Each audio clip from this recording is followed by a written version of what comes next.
za ka yi ba saboda albarkan baka same ta bakin iyayenka ba za ka yi ba yadda za ka yi arziki ba yadda za a yi abin da za ka samu ya albarka karshe sai mutum ya zo ya kare a bariki ya lalace ya kuma mutu ya tadda azabar ubangiji. Galibi haka muke wallahi. Wani za ka samu raban shi da iyayen shi shekara 5, wani raban shi da iyayen shekara 3, wani raban shi da iyayen shekara 2, wa yazbillah. Kuma kana na Abuja kana zaune kuma kana neman kuɗi kana sa ran Allah ya biya maka bukata. Allah baka isa ba wallahi. Ibn Abbas sahabin manzon Allah sallallahu alaihi wasallam ya faɗa cikin hadisi yake cewa ayoyi guda 3 sun sauka tare da ƴan uwansu ne. Ba yadda za a yi ɗaya aiki sai da ɗayan, kamar yadda ka san tsuntsu ba zai tashi da fiffike ɗaya ba sai tare da ɗayan fiffiken. Ya ce haka wannan ayoyin suke aiki. Ya ce aya ta farko da Allah ya ce wa adi'ullaha wa adi'ur rasul, ku yi ma Allah biyayya ku yi ma manzon Allah biyayya. Duk wanda ya ma Allah biyayya bai manzo Allah biyayya ba ya aikin banza. Duk wanda ya ma annabi biyayya bai ma Allah biyayya ba yayi wa, sai ka hada su duka biyu, wa adi'ullaha wa adi'ur rasul. Yace wannan aya guda biyu kenan tare da ƴan uwansu suke hade suke ba a raba su. Sai ce aya ta biyu da Allah subhanahu wata'ala yake cewa wa aqimus salata wa atuz zakata, ku sai da sallah sannan ku bada wa zakka. Duk wanda ya tsaye da sallah ya hana zakka, sallar shi ba za ta amfane shi ba, tare da yana da ikon bada zakkan kuma ta hau kansa. Aya ta biyu da Allah ya ce anishkuru li wali walidayka ilayyal masir, ka gode min ni da iyayenka. Duk wanda ya gode ma Allah bai gode mai iyayensa ba, Allah baya son godiya. Duk wanda ya gode mai iyayensa bai gode ma Allah ba, Allah baya son wannan godiyar. Sai ka hada duka biyu.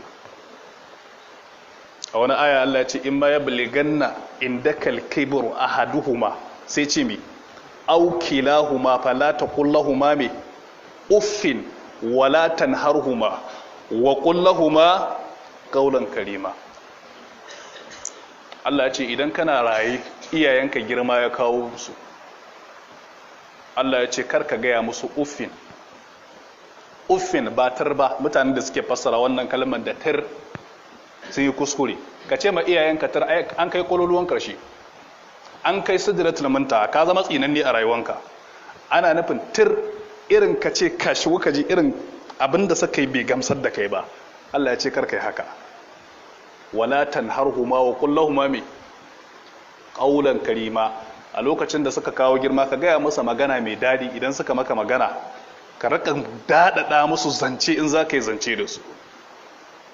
Me yasa za ga mutanen da suka gabace mu, mutanen da suka iyayenmu kakanninmu, za ga rayuwarsu ya fi albarka? Saboda za ga dada da iyalai shi ba da komai nashi da matar shi da 'ya'yansa zai je nemo kuɗi ko nawa akalla a ce nemo 10,000. Wallahi sisi ba zai taba cikin 10,000, zai je zuba gaban mahaifinsa ya ce ɗiba abin da ya maka ka bani saura. Haka ake ko ba haka ake ba? Wallahi haka ake yi. Haka ake yi. Duk abin da za su je su nemo sai sun kawo, ba zai ɓoye ko sisi ba, zai zo ya zuba a gaban mahaifinsa. Gashi baba ɗiba abin da ya maka. Yanzu ana yin haka? Yaro ne ma za ga baban shi ya dauyin karatunsa, ya yi firamare, ya yi secondary, ya samu aiki yanzu. Amma yanzu kuɗin nan daga shi sai matarsa. Sai dai an ɗan bushe iska kawai sai a ɗan tura baba 5,000 ga sha sa kati, ɗan 10,000 ga sha aikala. Zuwa Kaduna nan na da na yako wanda muka haɗu da shi, wanda ya gani sai ke ce akar makalla kan ga ku 'yan Abuja ne, kuna kusa da shugaban ƙasa, don Allah ka bani kaza ka bani kaza. A daidai a wannan lokacin mahaifin nashi yana kwance bai da lafiya, shi ga ɗan da ƙarfinsa da komai nasa, amma ba zai yi zuwa neman kuɗi ba mahaifin nasa ya sai magani paracetamol ya sha ya warke ciwon kai ba. Budan baki na sai ya ce da in baka kuɗi gwara in kwashe in ba ma mahaifinka ya fi albarka don baka. Haka muke rayuwa fa. Za ka ga uwa ita kadai, uba zai mutu ya ba mata marayu 5, ita kadai za ta ɗauɗawainiyar rayuwarsu har su girma. Amma in sun girma kowa ya samu aikin yi, ita kadai kuma su biyar din sun kasa ɗaukar ɗawainiyar rayuwarta. Ko ba haka ba ne? Su biyar din ita kadai su biyar ta iya ɗaukan wa ɗawainiyar rayuwarsu, ta fada ta tashi, ta yi ƙosai, ta yi alale, ta siyar, ta je can ta yi wankau, ta je can ta yi kaza, ta yi kaza, ba don kuma saboda yaran suwa su taso cikin aminci. Amma lokacin da yaran suka girma, su kuma ita kadai ne su biyar sun kasa ɗaukar nauyin mahaifiyarsu. Haka na faruwa ko ba faruwa? Don girman Allah, ya za Allah ya sa albarka a cikin rayuwarmu. Kana ɗan shekara 30, 20, 25, amma mahaifiyarka ba ta san daɗinka ba har yanzu, mahaifinka bai san amfaninka ba har yanzu. Menene amfanin haihuwarka? Menene amfanin haihuwarka? Ya za a mutu ya gama lafiya? To yana da kyau jama'a mu duba mai garan bawul. Ma'aikacin gwamnati ne kai, me kake ma mahaifiyarka? In mahaifinka yana raye, me kake mishi?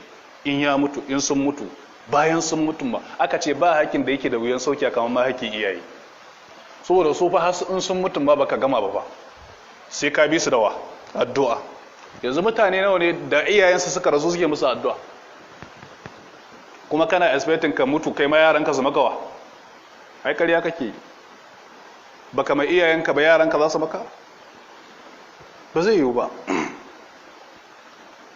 Wani mawaƙi yana cewa la ummuka haqqun law alimta kathira kathiruka ya haza ladayka yasiru fa kam min laylatin bi saqalika tashtaki bi thiqlika takchaki laha min jaha andatun wa zafirun wa fil wada'i law tadri alaiha mushaqqatun fa min gusasin min hal fuad yadiru fa kan gasalat minka al aza bi yaminiha fakan marratin aqatka qutaha hananan wa ishfaqan wa anta sagiru. Abin da ya faɗa kenan, yace kai din nan la ummuka haqqun, wallahi mahaifiyarka tana da haƙƙi akan ka. law alimta kaseera kathiruka ya hadha ladai yasiru. Abinda zaka dauka gaban mahaifiyanka wallahi ba wani yawa gare shi ba, amma yana ganin kyashin ya dauka ba. Yanzu abin da yake faruwa yanzu satin nan fa abin da ya faru, ko wani mawaki ne fa ya fito fa ya fito zai ce jama'a duk masoyin wane, ba sai na kira suna ba, al-isharatu takfil labib. Al-isharatu takfil labib, innal labib bil isharati yafhamu. Ya fito ya ce a tura mashi naira 1000 zai mu wani dan siyasa waka ko zai mu wani shugaba waka, a tura mashi naira 1000 saboda ya gane yawan wa'inda suke son shugabawa ne.